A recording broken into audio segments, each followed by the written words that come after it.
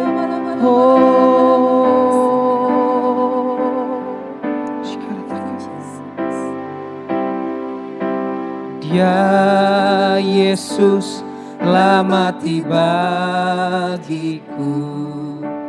Dia Tuhan selamatkan jiwaku. Bagi Dia pujianku tak dapat ku balas kasih-Nya. Dia angkatku jadi anaknya, beri damai di dalam hidupku. Bagi Dia sembahku, hanya Dia segalanya bagiku. Bagi Dia segala pujian, hormat serta syukur kekal selamanya. Bagi Dia segala pujian, hormat serta syukur selama-lamanya. Mari kita angkat lebih lagi dalam hadirat Tuhan. Dia Yesus telah mati bagiku. Dia Tuhan selamatkan jiwaku. Bagi Dia pujianku tak dapat ku balas kasih-Nya. Dia angkatku jadi anaknya, beri damai di dalam hidupku. Bagi Dia sembahku, hanya Dia segalanya bagiku. Bagi Dia segala pujian, hormat serta syukur kekal selamanya. Bagi Dia segala pujian, hormat serta syukur selama-lamanya. Bagi Dia, bagi Dia segala pujian, hormat serta syukur kekal selamanya. Bagi Yesus segala pujian, hormat serta syukur selama-lamanya. Katakan sekali lagi, bagi Dia, bagi Dia segala pujian, hormat serta syukur kekal selamanya. Bagi Dia segala pujian, hormat serta syukur selama-lamanya. Bagi Dia segala pujian, hormat serta syukur kekal selamanya. Bagi Dia segala pujian, hormat serta syukur selama-lamanya.